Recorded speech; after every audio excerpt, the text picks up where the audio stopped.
This summer of 2026, football fans across the globe have their eyes glued to just one place, North America. And honestly, how could they not? The biggest, most bloated World Cup in history officially kicked off just days ago, on June 11th. It's not just the host setting new records either. For the first time ever, the tournament is expanding from 32 teams to a massive 4-8 nation grid. That means we're getting 104 matches packed into 39 intense days. Driven by a massive injection of corporate cash, FIFA basically gave the green light to lower the qualification bar to its lowest point in history. But football has never been just a game played on grass. The moment the beautiful game collides with the harsh waves of geopolitics, the World Cup instantly morphs into a battleground for global superpowers to flex their muscles. And that brings us to the core of it all. A stage where some are fighting tooth and nail for their pride despite having their hands tied behind their backs. While on the flip side, you have a team that has turned into the biggest laughingstock in the world, right in front of an open door tailored specifically for them.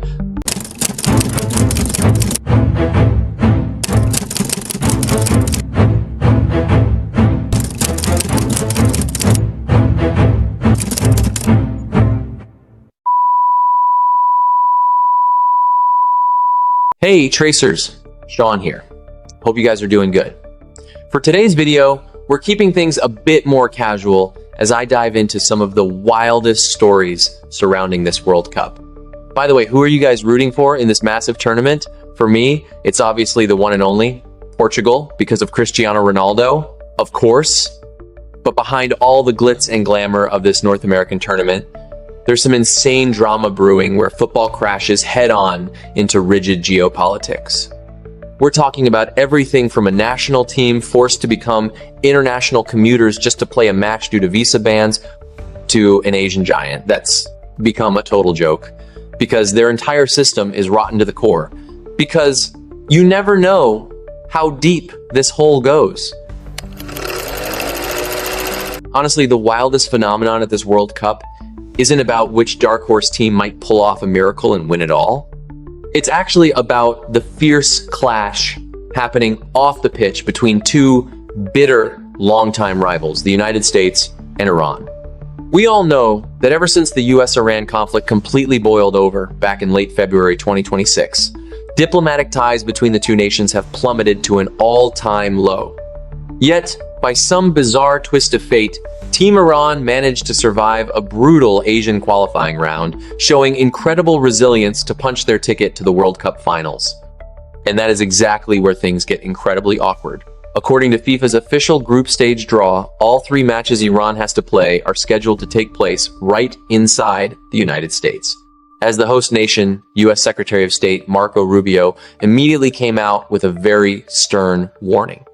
He made it crystal clear that the US would be enforcing tight surveillance and conducting rigorous top-to-bottom screenings.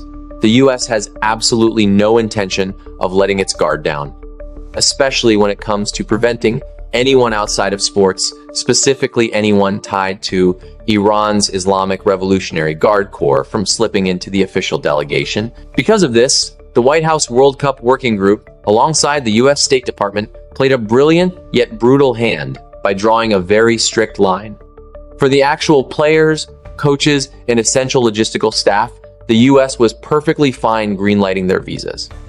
But for 15 core federation officials, led directly by the president of the Football Federation of Iran, Mehdi Taj, Vice President Javad Nabi, and General Secretary Hidayat Mombaheni, the US firmly told them, sorry, but you're all blacklisted. As a result, a bizarre phenomenon unfolded, something completely unprecedented in World Cup history. Originally, Team Iran was supposed to set up their base camp and hold their pre-tournament training at a facility in Arizona. But with their top officials denied visas, they were forced to pack up their entire headquarters and move it outside US borders, settling in Tijuana, a Mexican border city. This meant the Iranian players had to crash and train in Mexico. Then, on match days, they got a real taste of what it's like to be cross-border commuters, looking less like world-class athletes and more like day laborers, crossing international lines, hopping onto buses or chartered flights just to get into the US. The second the 90-minute final whistle blew, before the sweat on their jerseys could even dry. They had to hurriedly pack their gear in the dead of night and rush right back across the border to Tijuana that very same day. This absolutely insane spectacle, where a team has to hustle back and forth across international borders within a 24-hour window just to play a World Cup match, has ultimately become one of the most absurd, drama-filled footnotes of this entire tournament. Now, after seeing just how much grit and pure desperation Team Iran showed, literally commuting across international borders just to fight for their lives on the world stage, let's shift our focus to China. While 48 teams from all over the world are busy throwing punches in North America, what exactly is the Chinese men's national football team up to? The short answer, they're chilling at home, enjoying their summer vacation. Or to be more precise, as of a year ago, they've already gotten an incredibly early head start on preparing for the 2030 World Cup. Out of the top 18 teams in all of Asia, Team China successfully became the very first to pack their bags, effectively turning into a glorified tourist group that scored the earliest vacation package available.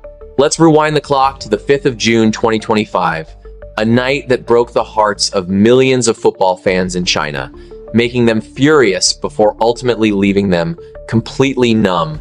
It was match day 5 of the third round of the 2026 Asian World Cup qualifiers, where the Chinese men's national team had to play an away game against Indonesia. Before this supposed do-or-die match kicked off, China was actually sitting 29 spots higher than Indonesia in the FIFA rankings. On top of that, their historical head-to-head record was a blowout. 11 wins, 3 draws, and only a single loss. On paper, they clearly had the psychological edge. But what did we get instead? Inside Jakarta's Gelora Bung Karno Stadium, in front of a roaring crowd of 80,000 home fans, the Chinese squad played like a bunch of aimless zombies. Come the 42nd minute, their backline committed a catastrophic blunder that gave away a penalty. Indonesia's Ole Ramani stepped up to the spot and buried it, changing the scoreline to 0-1. And that embarrassing score held on for dear life until the final whistle blew. This loss to Indonesia didn't just cause the Chinese men's national team to miss out on the World Cup finals for the 6th consecutive time. It also carved an embarrassing new low into the history of Chinese football forever. For the first time in the 68-year history of Chinese football, they had to bend the knee to Indonesia in an official competition. Out of the 9 matches they played, they managed just 2 wins while racking up 7 losses. As a result, they were left stranded at the absolute bottom of the table, stripped of even the slightest chance to make it via the playoffs. Their final match against Bahrain was instantly downgraded to a completely meaningless farewell game. Once again, by their own sheer talent, Team China managed to turn themselves into an international laughingstock. And this is despite the fact that everyone and their mother knew the tournament's capacity had been massively expanded to 48 teams this time around. The guaranteed tickets for the Asian zone, which used to be just 4.5, suddenly skyrocketed to 8.5 slots. The quota practically doubled. Honestly, FIFA might as well have sent an official invitation with Team China's name and ID number already printed on it. From the way they designed the tournament format down to how they compromised on the quota allocation, even a casual observer could tell that FIFA was desperately praying for a massive market and giant corporate sponsors like China to join the party. But the outcome? Even after the slots were bumped up to 8.5, Team China still couldn't deliver. They couldn't even break into the top 10 inches Asia. Think of it this way. It's like an Ivy League university deliberately lowering its admission bar to the bare minimum just to get you in, but you still show up and score 50 on the test. Looking at Team China's performance, this isn't about bad luck anymore. This is a classic case of you can't polish a turd, they are just fundamentally built poorly, and the entire system is completely rotten to the core. If we trace the timeline back and look at the report card the Chinese men's national team has racked up over the last few years, you'll realize that their loss to Indonesia wasn't bad luck or a fluke at all. Instead, it's the concrete result of a very steady, year-by-year nosedive in performance. Way back when, People used to say Team China would freeze up whenever they faced South Korea or Japan, basically outclassed by Asia's top tier. But over time, they grew terrified of Iran and Saudi Arabia too. Until finally, they completely threw in the towel and lost every shred of dignity. The absolute breaking point happened on the first day of the Lunar New Year in 2022. While families across China were gathering together to enjoy their New Year's Eve dinner, the national team suffered a humiliating 1-3 away defeat to Vietnam. It was a historic loss that served as a brutal, literal slap in the face to the entire nation. And it didn't stop there. Syria, a country torn apart by years of civil war and left completely in ruins, could easily school and dominate Team China. Fast forward to the 2024 Asian Cup in Qatar, and the Chinese men's national team managed to hit a spectacular new low, one that will go down as one of the ultimate humiliations in their football history. Playing 3 group stage matches, they walked away with 2 draws, 1 loss, and, worst of all, absolutely 0 goals scored. Consequently, they packed their bags and went home empty-handed like total bums. The Chinese men's national team successfully downgraded themselves, going from a second-rate Asian team to a third-rate squad, until they ultimately became a team that no one in Asia even takes seriously anymore. This entire disaster instantly brings to mind the legendary prediction made by Fan Zhiyi years ago. 职能部门一届换了多少的足球协会主席了？改过不了，换汤不换药啊！人家卡马乔也有理由说的，我带的是什么队？我带的西班牙队啊！你这批人是什么人啊？你叫我带？中国足球现在什么水平啊？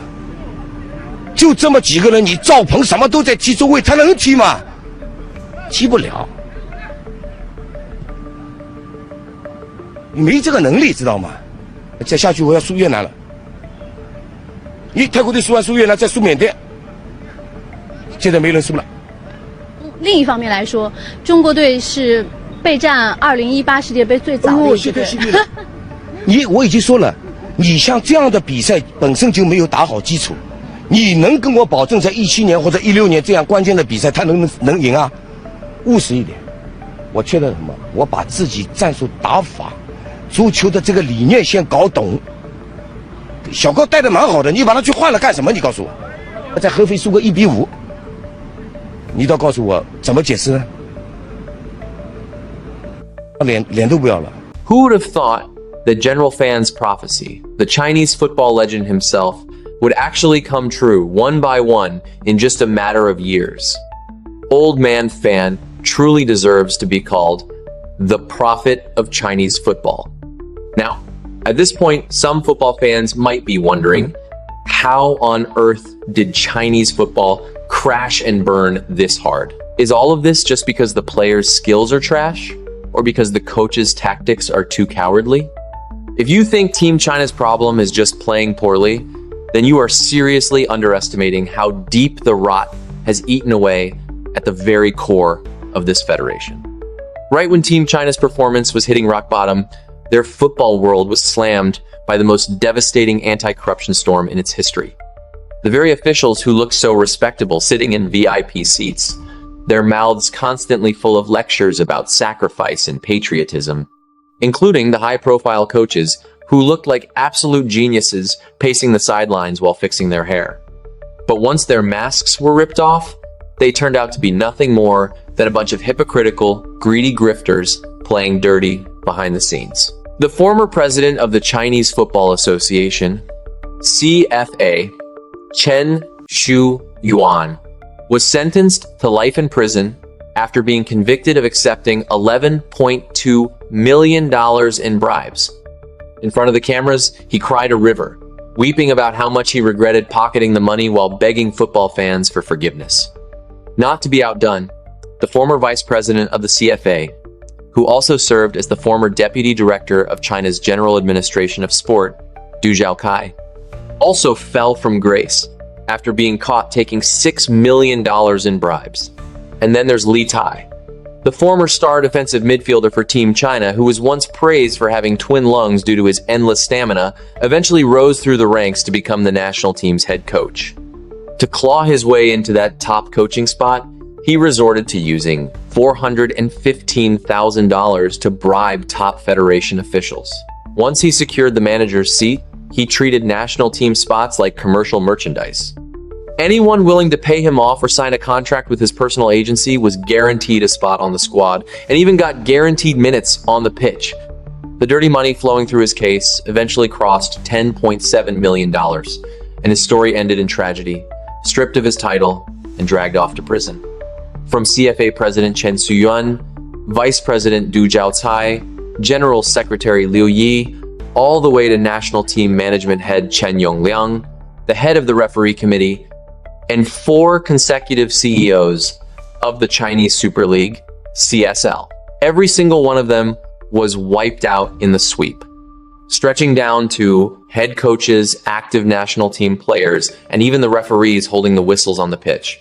Long story short, the entire bureaucracy from head to toe was completely broken. Their business operations and entire octopus-like network of illicit profits were completely dug up by the roots. This wasn't a football circle anymore. It was an underground money laundering syndicate with a structured hierarchy and neatly divided labor. It just happened to be wearing a football jersey as a cover. While the officials were busy splitting dirty cash, the coach was busy selling roster spots, the refs were busy blowing fixed whistles, and the players themselves were busy working with underground bookies to throw matches. Let me ask you, is there anyone left in this country who actually cares about the ball rolling on the pitch? And who still cares about the everyday fans sitting in the stands? The ones who pinch pennies just to afford a single ticket, standing out in the pouring rain and howling wind, screaming until they lose their voices just to support the national team? The truth is, the entire track record of catastrophic failures and the steady decline of the Chinese men's national team on the pitch has never been a purely technical issue or a simple lack of skill. It is nothing more than a poisonous flower, rooted in sin, and smelling of dirty money, doomed from the start to bloom from a system whose very foundation is completely shattered. Whenever the senior national team comes up, it's nothing but pure rage and frustration. It's gotten to the point where people cynically ask, is it just a genetic thing? Are Chinese people simply not born to play football? Well, hold on a second. It turns out that while the door was slammed shut on the senior team, a window of hope was quietly opening at the grassroots level. Exactly 1 year after that humiliating loss to Indonesia, while netizens back home were still busy tearing Chinese football to shreds online. In early June 2026, shocking news broke all the way from Rome, Italy, in a tournament dubbed as the Mini World Cup for U12 talent, the prestigious 12th Sigmundi International Youth Cup. In that tournament, an independent, self-funded kids team from China, the 2014 generation of the China Football Boy Academy, shockingly crowned themselves champions. Out of 48 competing teams, they were the lone non-European squad. Even wilder, they lifted the trophy after pulling off a terrifying 7-match winning streak. In the grand final, these kids went head-to-head with the U12 Academy of Everton, a legendary English Premier League giant known for one of the best youth systems in the world. Despite trailing in regular time, these boys showed absolute nerves of steel. In just a matter of 6 minutes, they equalized to make it 1-1, forcing a dramatic penalty shootout. During the heart-stopping showdown, China's young goalkeeper Chen Xuyuan stood like a brick wall, blocking 2 consecutive penalties. Then came the deciding 5th kick. 12-year-old Meng Xingyi stepped up, carrying the weight of a nation on his shoulders. He buried it dead into the corner, a 5-4 shootout victory, sealing an epic comeback against Everton. The moment the ball ripped the net, Meng Xingyi went wild, ripping off his jersey and pulling off 2 perfectly clean backflips on the Italian grass. That iconic celebration instantly blew up the stadium and went completely viral across Chinese social media. Make no mistake, the Sigmundi Cup isn't some low-tier local tournament. These kids were dominating official academies of European top-flight clubs like Fiorentina, Braga, and Copenhagen. So, who is behind this China football boy squad? Here's the kicker. They didn't receive a single dime from China's General Administration of Sport, nor are they a product of the official CFA system. They are a 100% independent, non-government team founded by sports journalist Dong Lu in 2017. Unlike state-run sports schools that lock kids up in semi-military dorms, these boys were picked through open scouting across the country, free of charge, with no predatory contracts binding their future. Hilariously, they don't even live together. They stay home, go to regular schools, train with local clubs, and only gather for a training camp every few months before flying out to face high-intensity international competition. They literally master the game through raw match experience. Their entire budget relies entirely on live stream revenue and corporate sponsors like BYD, completely bypassing government funding. Think about it. An independent team with zero bureaucratic orders and zero official state backing, whose players only see each other every few months, just tore through Europe, scoring 21 goals and conceding only 2. Their fluid teamwork and fighter mentality served as a massive, literal slap in the face to the CFA and those senior national players making astronomical salaries. This achievement proved a rock-solid fact to the world and, more importantly, to the fans back home. Chinese people can play football. The key is simple. Stop suffocating them with bureaucracy and let the game be run purely by the actual laws of football. Do that, and Chinese talent can play beautiful, world-class football.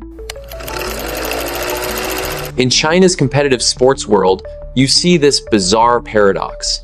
A grassroots independent academy wins an international title, while the pampered, heavily funded state-run national team gets humiliated by the likes of Indonesia and Vietnam.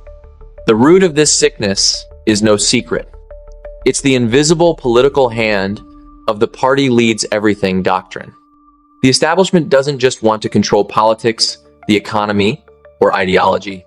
They insist on micromanaging and suffocating sports, a field that desperately requires high-level specialization, healthy market laws, and professional governance. This creates comical, mind-boggling scenarios on the ground. For instance, when the national team goes into a training camp, instead of hitting the pitch to build stamina or iron out tactics, they are forced to sit straight in a conference room, studying party political ideology and writing long essays summarizing their thoughts. When they lose a match, the Federation doesn't evaluate the tactical errors. They demand the players write deep ideological self-reflections to check if their political consciousness or party spirit wasn't strong enough. It's completely absurd. I mean, what page of the Communist Party charter teaches you how to spring a perfect offside trap? Which point in the core communist values guides a player on how to curl a beautiful free kick into the top corner? This toxic culture of amateurs driving the experts completely strips away professionalism, forcing generations of Chinese players to morph into nothing more than timid civil servants on the pitch, playing it safe and terrified of making mistakes. Under absolute bureaucratic command, head coaches don't even have full autonomy to pick their squad. Everything bows to the tastes of the Federation's party committee leaders. Since these bosses only have 4 to 5 year terms, nobody cares about long-term youth development. They just want instant results for their political portfolios. This is why Chinese football burns through hundreds of millions of dollars on reckless, short-sighted naturalization projects that vanish like fireworks. But worse still, wherever these tentacles slip in, absolute power swells without checks. The Football Federation operates like a closed, independent kingdom. Licensing, league profit sharing, and national team selection are entirely controlled by a handful of party committee members. This absolute power, without oversight, is exactly how people like Li Ti and Chen Xuyuan could openly put national team slots and league titles up for sale. The tragedy of Chinese football is a microcosm of the systemic corruption rotting the country from within. Unless those chains of power are broken, you could expand the World Cup to 64 or 128 teams, and the Chinese men's team will forever remain outsiders looking in. And that young boy's beautiful backflip under the Roman sun will forever remain just a fleeting spark outside the high walls of the system, something desperately craved, but forever out of reach. At the end of the day, football is always honest. The green pitch cannot be fooled by ideological speeches or piles of dirty money. The collapse of their achievements is living proof of what happens when the tentacles of power force their way into a space that should belong purely to talent and sportsmanship. As long as those shackles remain, they will always just be spectators at the world's greatest party. Thank you for watching this episode. I'll see you in the next video. If you're still watching this, maybe you're looking for the same thing I am.